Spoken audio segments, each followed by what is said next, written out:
Welcome students and my dear parents. AP MSET 2026 counselling registration process step by step క్లారిటీగా చూడండి. ఇందులో చాలామంది స్టూడెంట్స్కి ఆటోమేటిక్గా ఫ్రీ సీట్స్ అయితే రావట్లేదు. దానికి సంబంధించిన ఆప్షన్ కూడా ఉంది.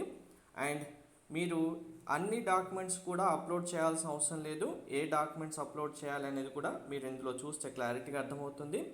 వెబ్సైట్ సంబంధించి ఏ చిన్న అప్డేట్ మిస్ అవ్వకుండా ఉండాలంటే ఛానల్ సబ్స్క్రైబ్ చేసుకొని ఫాలో చేయండి. వీడియో లైక్ చేసి తప్పకుండా షేర్ చేయండి. మీకు కంప్లీట్ గైడెన్స్ కావాలంటే డీటెయిల్స్ డిస్క్రిప్షన్తో పాటు కామెంట్లో పిన్ చేశాను. మెంటర్షిప్లో జాయిన్ అవుతే మీ కాలేజ్ అడ్మిషన్ కంప్లీట్ అయ్యేంత వరకు కంప్లీట్ గైడెన్స్ ప్రొవైడ్ చేయడంతో పాటు ద బెస్ట్ కాలేజీలో సీట్ వచ్చేలాగా మీరు ఆప్షన్స్ ఎలా ఇవ్వాలి అనేది ప్రియారిటీ పీడిఎఫ్ కూడా మీకు ప్రొవైడ్ చేయడం జరుగుతుంది. ర్యాంక్, కేటగిరీ, జెండర్ అన్నీ బేస్ చేసుకొని. సో ఫస్ట్ మీరు రిజిస్ట్రేషన్ సంబంధించి ఆల్రెడీ క్యాండిడేట్ లాగిన్ క్లిక్ చేసి రిజిస్ట్రేషన్ చేసుకున్న స్టూడెంట్స్ అయితే ఆటోమేటిక్గా లాగిన్ చేసేసేయండి. లేదు మీరు రిజిస్ట్రేషన్ చేసుకోవాలనుకుంటే ఇక్కడ రిజిస్టర్ నవ్ అని ఉంది కదా, దీనిపైన క్లిక్ చేసి ఫస్ట్ రిజిస్ట్రేషన్ కంప్లీట్ చేసుకోండి. చేస్తే మీకు ఆటోమేటిక్గా మీ మొబైల్కి క్యాప్ ఐడి అండ్ పాస్వర్డ్ వస్తుంది. ఈ రెండు ఎంటర్ చేసి సైన్ ఇన్ అని క్లిక్ చేయండి. మీకు సైన్ ఇన్ చేసిన వెంటనే మీ బేసిక్ డీటెయిల్స్ ఆటోమేటిక్గా డిస్ప్లే అవుతాయి. ఇందులో మీరు ఒకవేళ క్యాస్ట్ మిస్టేక్ ఉంది చేంజ్ చేసుకోవాలనుకుంటే ఎస్ఆర్ నో క్లిక్ చేసి మీ క్యాస్ట్ డిస్ప్లే ఉంటుంది. సబ్ క్యాస్ట్ ఏంటి అనేది సెలెక్ట్ చేసుకొని ఇందులో రిలీజన్ ఆటోమేటిక్గా ఎంటర్ అవుతుంది. సో ఇక్కడే ఫ్రీ సీట్ వస్తుందా లేదా అనేది క్లారిటీగా చూడండి.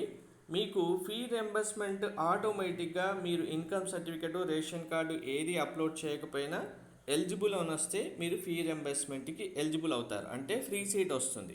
లేదు మీ డీటెయిల్స్ డిస్ప్లే అయిన టైంలో మీకు నాట్ ఎలిజిబుల్ అని వచ్చేసి ఇక్కడ ఫీ రియంబర్స్మెంట్ రాకపోవడానికి రీజన్ మెన్షన్ చేసి ఉంది అంటే ఆటోమేటిక్గా మీకు ఫ్రీ సీట్స్ రావు.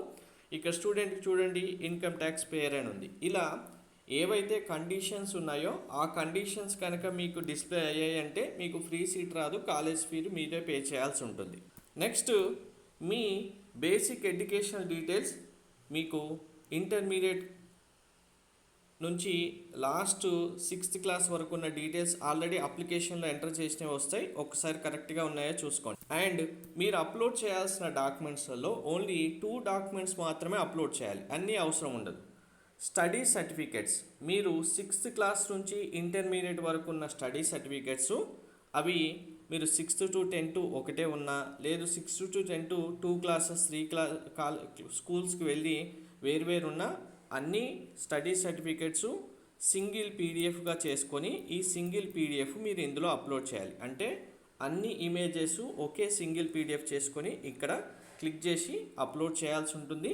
మీ ఎస్ఎస్సి ఇంటర్మీడియట్ డీటెయిల్స్, మార్క్స్ అన్నీ డిస్ప్లే అవుతాయి.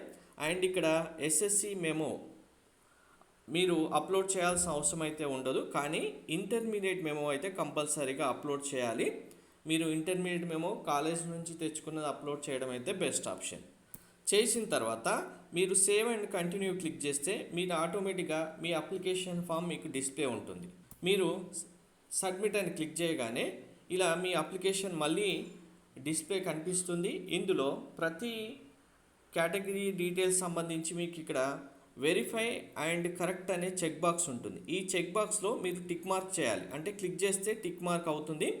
ఇలా టిక్ చేస్తేనే మీరు అప్లికేషన్ సబ్మిట్ చేయడానికి ఉంటుంది, కాబట్టి కంపల్సరీగా అన్ని ఫీల్డ్స్ టిక్. నెక్స్ట్ మీరు సబ్మిట్ చేసే టైంలో కూడా ఇంకా ఏమైనా మిస్టేక్స్ ఉన్నాయనుకుంటే ఎడిట్ పైన క్లిక్ చేయొచ్చు, లేదు ఏ మిస్టేక్ లేదంటే డైరెక్ట్గా సబ్మిట్ పైన క్లిక్ చేయండి. క్లిక్ చేసిన వెంటనే ఆటోమేటిక్గా మీకు ఫీ పేమెంట్ సంబంధించి డీటెయిల్స్ వస్తాయి.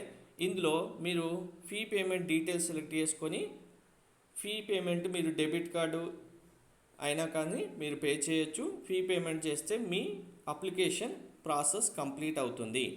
ఇందులో ఈ ఫస్ట్ డీటెయిల్స్తో పాటు మీ అడ్రస్ డీటెయిల్స్ కూడా ఎంటర్ చేయమని వస్తుంది. అడ్రస్ డీటెయిల్స్లో మీ హౌస్ నెంబర్, డిస్టిక్, మండల్ అన్నీ సెలెక్ట్ చేసుకొని ఎక్స్ట్రా ఒక ఫీల్డ్ మీకు ల్యాండ్ మార్క్ అనేది ఆప్షన్ ఉంటుంది. ల్యాండ్ మార్క్ అంటే మీ హౌస్కి నియర్ బై ఏదైనా టెంపుల్ కానీ, స్కూల్ కానీ, కాలేజ్ కానీ, పోస్ట్ ఆఫీస్ ఏదైనా ఉంటే ల్యాండ్ మార్క్కి అది ఎంటర్ చేయండి. అలాగే మీ మండల్ విలేజ్ కూడా అన్ని డ్రాప్ డౌన్ బటన్లో వస్తాయి, అవన్నీ సెలెక్ట్ చేసుకోవాలి. హెల్ప్ లైన్ సెంటర్ కూడా సెలెక్ట్ చేసుకోవాల్సి ఉంటుంది.